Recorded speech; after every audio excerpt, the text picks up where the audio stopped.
আজ পটলের একদম নতুন ধরনের একটা রেসিপি নিয়ে এসেছি। পটলের গায়ের খোসাটা একটু আঁচড়ে আঁচড়ে নিয়েছি, আর তারপর একদিক থেকে একটুখানি বড় করে এইভাবে কেটে নিয়ে তারপর একটা চামচের সাহায্যে পটলের ভেতরে যে শাঁসটা থাকে সেটাকে বের করে নিচ্ছি।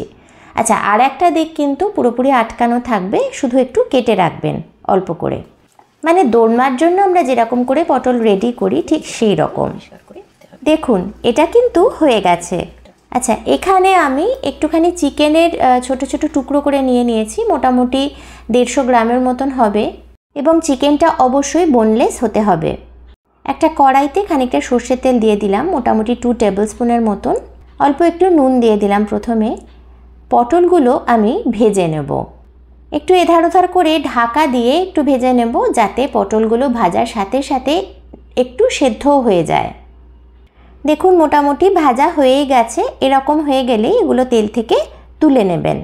এবার ওই অবশিষ্ট তেলেই আমি দিয়ে দিচ্ছি প্রথমে 1 চা চামচ মিহি করে কুচানো আদা, তারপর দিয়ে দিচ্ছি 1 চা চামচ মিহি করে কুচানো রসুন, আর দিয়ে দিচ্ছি 2-3টে কাঁচা লঙ্কা, এটাও মিহি করে কুচিয়ে দিয়ে দিলাম। এটা যেহেতু পুর তৈরি করছি তাই এর বেশি লঙ্কা এই মুহূর্তে দেওয়ার প্রয়োজন নেই। একটু হালকা ভাজা ভাজা করে নিয়ে এর মধ্যে পটলের যে শাঁসটা সেটা দিয়ে দিলাম। শাঁসের মধ্যে বীজের পোর্শনটা থাকলে সেটা বাদ দিয়ে নেবেন, আর যদি কচি পটল হয় পুরোটা দিতে পারেন। আর পটলের মুখ থেকে কেটে নেওয়া অংশটাও একদম ছোট ছোট টুকরো করে, মানে কুচি কুচি করে দিয়ে দেবেন। একটু ভাজা ভাজা করে নিয়ে দিয়ে দিলাম চিকেনটাকেও একটুখানি নাড়াচাড়া করে এর সাথে ভাজা ভাজা করে নেব। দেখুন মোটামুটি হয়ে গেছে কিন্তু। এবার এর মধ্যে দিয়ে দিচ্ছি একটা ছোট টমেটো, এটাকে মিহি করে কুচিয়ে নিয়ে আমি এর মধ্যে দিয়ে দিলাম। নুনটা চেক করে দেখেছিলাম আরও একটু নুন লাগবে, তো সেটা দিয়ে দিলাম। ভালো করে নেড়ে চেড়ে মিশিয়ে নিচ্ছি। এবার একটুখানি ঢাকা দিয়ে হতে দেব, মোটামুটি মিনিট খানেক কি মিনিট 2 মতন ঢাকা দিয়ে রেখেছিলাম। তারপর আমি ঢাকাটা খুললাম। এখন এর মধ্যে একটা বড় সাইজের পেঁয়াজ মিহি করে কুচিয়ে সেটা দিয়ে দিলাম। এইভাবে একবার করে দেখবেন বন্ধুরা, পেঁয়াজটা আগে না দিয়ে এই সময় দেবেন, দেখবেন টেস্টটা কিন্তু বেশ চেঞ্জ হয়ে যায়। যাই হোক, ভালো করে নেড়ে চেড়ে নিয়ে ঢাকা দিয়ে আবার মিনিট 2 হতে দিলাম। ঢাকাটা খুললাম, দেখুন চিকেনটা থেকে অনেকটাই জল বেরিয়েছে। এবার আমাদের কাজ হলো এই জলটাকে একেবারে শুকিয়ে ফেলা। মোটামুটি নাড়াচাড়া করতে করতে জলটা যখন অনেকটাই শুকিয়ে আসবে তখন এর মধ্যে দিয়ে দিচ্ছি 1/4 চা চামচ গরম মশলা গুঁড়ো। এবার যখন এটা প্রায় শুকিয়ে আসবে, মানে নামানোর ঠিক আগে আগে এর মধ্যে দিয়ে দিলাম কিছুটা কিশমিশ। এটা অপশনাল, হাতের কাছে থাকলে দেবেন, না হলে নয়। তারপর এটা একেবারে শুকিয়ে গেলে নামিয়ে নিয়ে ঠান্ডা করে নেব। আমাদের পুর কিন্তু একদম রেডি। একটা চামচ দিয়ে প্রথমে একটু একটু করে পুর নিয়ে যেভাবে ভরতে হয় আর কি, ভালো করে ঠেসে ঠেসে ভরে দিতে হবে। তবে খুব বেশি চাপ দেবেন না, যাতে উল্টো দিকে থেকে কোনোভাবে এটা খুলে না যায়। চামচ দিয়ে একটুখানি করে পুর দিয়ে তারপর আঙুল দিয়ে এটাকে ঠেসে ঠেসে এইভাবে ভালো করে ভরে দেবেন। আর এরই সাথে দেখুন একটা পটলে পুর ভরা কিন্তু হয়ে গেল। আর এই একই রকমভাবে আমি সব কটা পটলেই পুরগুলো ভরে নিচ্ছি। দেখুন সব কটা পটলে আমি পুর ভরে নিয়েছি। আচ্ছা, এবার বাকি রান্নার প্রসেসে চলে যাই। কড়াইটা গ্যাসে বসিয়ে আবার খানিকটা সর্ষের তেল দিয়ে দিলাম, তবে এবার আর খুব বেশি তেল লাগবে না।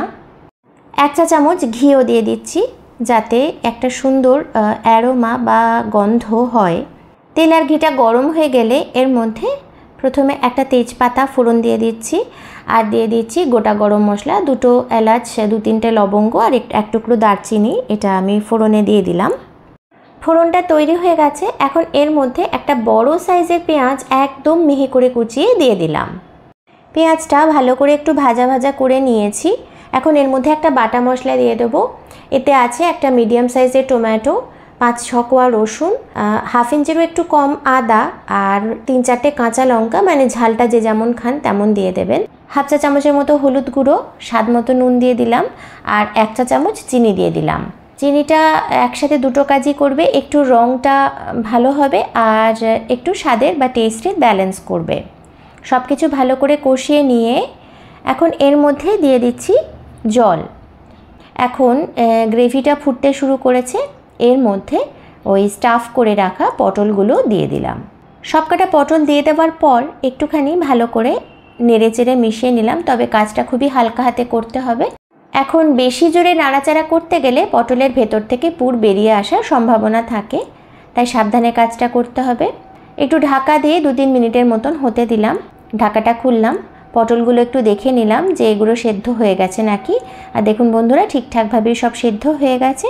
এখন যে কাজটা করব সেটা হচ্ছে পটলগুলো আমি একটা একটা করে তুলে নিচ্ছি।